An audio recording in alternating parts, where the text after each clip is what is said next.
ये कहानी है राजस्थान के जंगल में रहने वाली गरीब टुनटुनी चिड़िया और उसकी दो मासूम बेटियों की। टुनटुनी चिड़िया का पति कालू कौआ बहुत ज्यादा शराब पीता था। वो सारा दिन शराब के नशे में ही रहता था और कुछ भी काम नहीं करता था।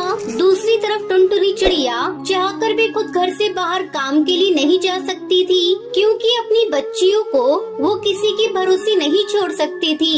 लेकिन बच्चियों का पेट भरने के लिए उसे कुछ तो करना ही था। इसके लिए टुनटुनी चिड़िया ने अपने घर के बाहर ही एक वड़ा पाव का ठेला लगाना शुरू कर दिया। वड़ा पाव ले लो, वड़ा पाव, ताजा ताजा सबसे सस्ता वड़ा पाव ले लो। तभी थोड़ी देर बाद कालू कौवा टुनटुनी के ठेले पर आता है। ए, चल जल्दी से 2 वड़ा पाव लेकर आ। आज मेरे दोस्त ने विलायती शराब दी है, वो भी आने वाला है। दोनों साथ बैठकर पियेंगे। ए जो कालू, कुछ तो शर्म करो। घर में 2-2 बच्चियां हैं और तुम शराब पियोगे उनके सामने। और एक बात साफ साफ सुन लो, ये वड़ा पाव बेचने के लिए है, ना कि शराब के साथ तुम्हारे चखने के लिए। अच्छा, जुबान चलाती है तू है? रुक, अभी बिकवाता हूँ तेरे वड़ा पाव। कालू कौवा टुनटुनी चिड़िया का वड़ा पाव का ठेला पलट देता है, जिससे सारे वड़ा पाव जमीन पर गिर जाते हैं और ज्यादातर वड़ा पाव पास की नदी में गिर जाते हैं। अब वो बेचने लायक बिल्कुल भी नहीं थे। ले अब बेच। और सुन मेरी बात, तू और तेरी वो मनहूस बेटियां सब की सब निकलो मेरे घर से। तुम लोगों की कोई जरूरत नहीं है मेरे घर में। एक बेटा मांगा था, वो तो तू दे नहीं पाई। इन 2 मनहूसों को मर दिया मेरे सर पर। जरा ये बताओ, कौन सी जिम्मेदारी पूरी की है? सारा दिन सिवाय शराब पीने की करते क्या हो? मेरी बच्चियां भूखी प्यासी मेरी मदद करती है और तुम्हें तो हमारी मेहनत की भी कदर नहीं है। तुम भी अच्छे से सुन लो मेरी बात, तुम्हें जो करना है कर लो। मैं और मेरी बच्ची इस घर को छोड़कर कहीं नहीं जाएंगी, क्योंकि इस घर को हम अपनी मेहनत से चलाते हैं, तुम नहीं। तेरी इतनी हिम्मत है, मुझसे जुबान लड़ाएगी तू? आज मैं तुझे जिंदा नहीं छोड़ूंगा। कालू कौवा टुनटुनी चिड़िया के पर पकड़कर उसे घर के अंदर ले जाता है और फिर उसे बुरी तरह से पीटने लगता है। दोनों बच्चे ये सब देखकर सहम गई। सबसे बड़ी बेटी टूनी चिड़िया ने किसी तरह हिम्मत करके अपने पिता को रोकने की कोशिश की। नहीं पापा, मत मारो माँ को, ऐसा मत करो, छोड़ दो माँ को।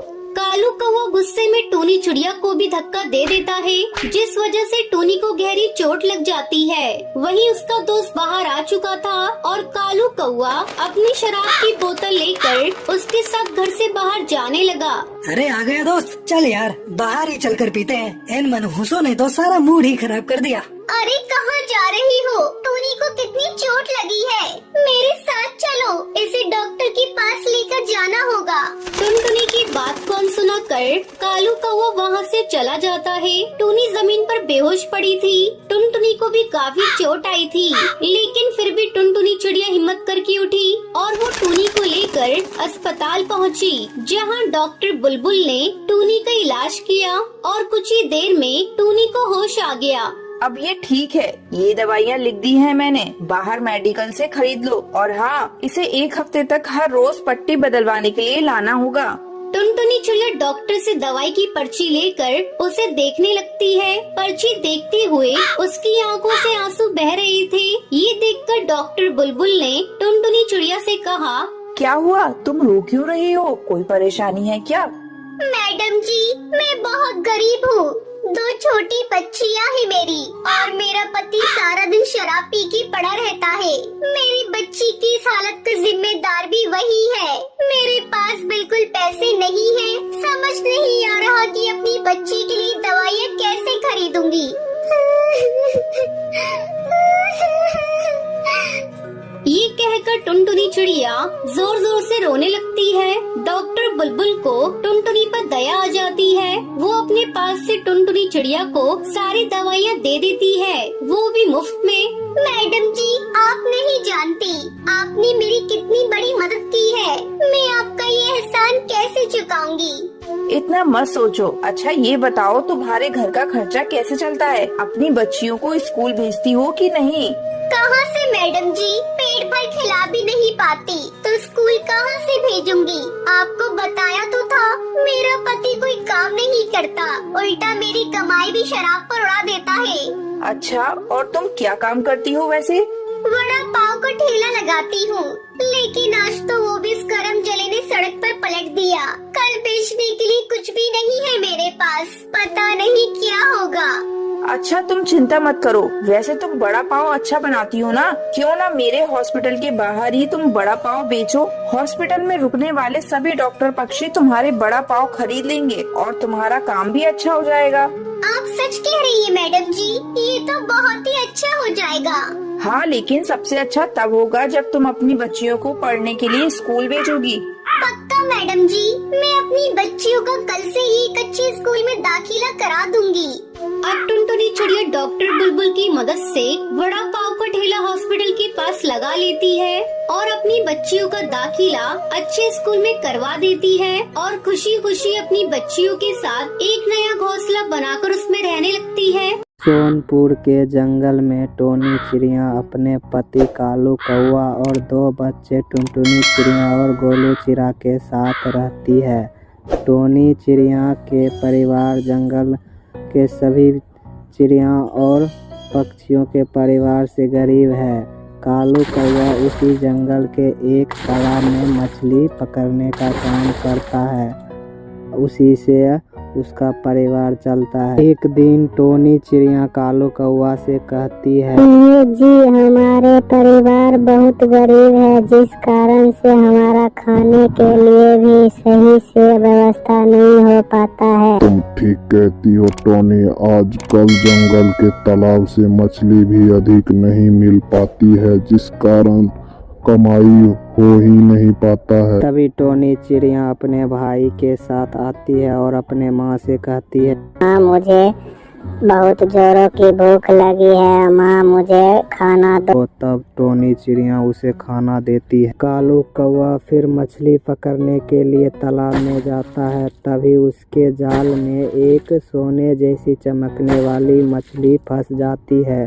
उस मछली को लेकर कालू कौवा अपने घर चला आता है और टोनी चिड़िया से कहता है, देखो टोनी, हमारे जाल में क्या फंसा है। वास्तव में वह एक जादुई मछली रहती है जो कालू कौवे की जाल में फंस जाती है। तब टोनी चिड़िया कहती है, कालू जी हम इस मछली को अपने घर में पालेंगे। फिर मछली को एक डिब्बे में रख देती है। तभी कालू कौवा कहता है, आज तो सिर्फ एक यही मछली ही फंसी थी, आज हम बेचने के लिए किस चीज को लेकर जाऊंगा, हमारे घर में खाने के लिए कुछ भी नहीं है। तभी जादुई मछली ये सब देख डिब्बे के अंदर से खाने का अच्छा खाना निकालने लगता है।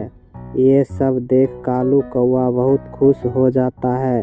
तभी टोनी चिड़िया बोलती है, लगता है ये जादुई मछली है, हमारी गरीबी दूर करने के लिए ही हमारे जाल में ये मछली फंसी है, भगवान ने हमारे गरीबी की सुन ली है। तब कालू कौवा प्रत्येक दिन सुबह में उस मछली के सामने कहता था कि हमें बहुत सारा मछली मिल जाए और तभी डिब्बे से बहुत सारा मछली निकलने लगता है। इसी तरह प्रत्येक दिन रुपया मांगता था, कभी अनाज मांग लेता था। इस तरह करते करते कालू कौवा बहुत अमीर हो जाता है और वह सभी परिवार सुखी सुखी रहने लगता है।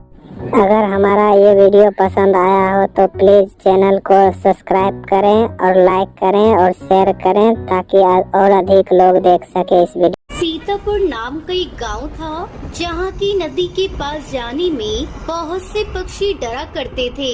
वहीं गांव के कुछ ऐसे पक्षी थे जो इस नदी पर आया करते थे इस अफवाह से कि वहां कई सुंदर सुंदर चिड़ियाएं रहती है। फिर एक दिन हरी तोता टुन्नू से कहता है, अरे चलो नदी के पास, वहाँ थोड़ा हल्का भी हो जाएंगे और जल्दी सुबह सुबह जाकर देख भी लेंगे कि वहाँ पर कोई चिड़िया रहती भी है या नहीं। ये कहते ही वो दोनों उस नदी के करीब झाड़ियों के पास पहुंचकर बैठ जाते हैं और गुनगुनाने लगते हैं। हाय हाय टुन्नू, मैं सांस लेता हूँ, तेरी खुशबू आती है, एक महका महका सा पैगाम लाती है, कुछ देर बाद ही वो दोनों नदी की ओर जाते हैं और आसपास देखते हैं तो कुछ नहीं होता।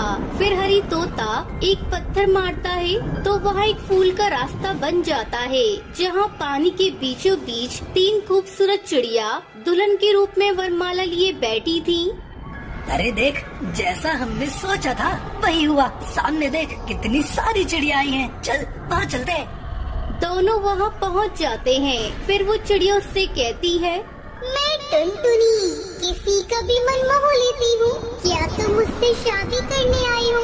मैं अपनी वर की तलाश में बैठी हूँ। मैं सुंदरी, मैं संगीत अच्छा गाती हूँ। और मैं टूनी, मैं अच्छा नृत्य करती हूँ।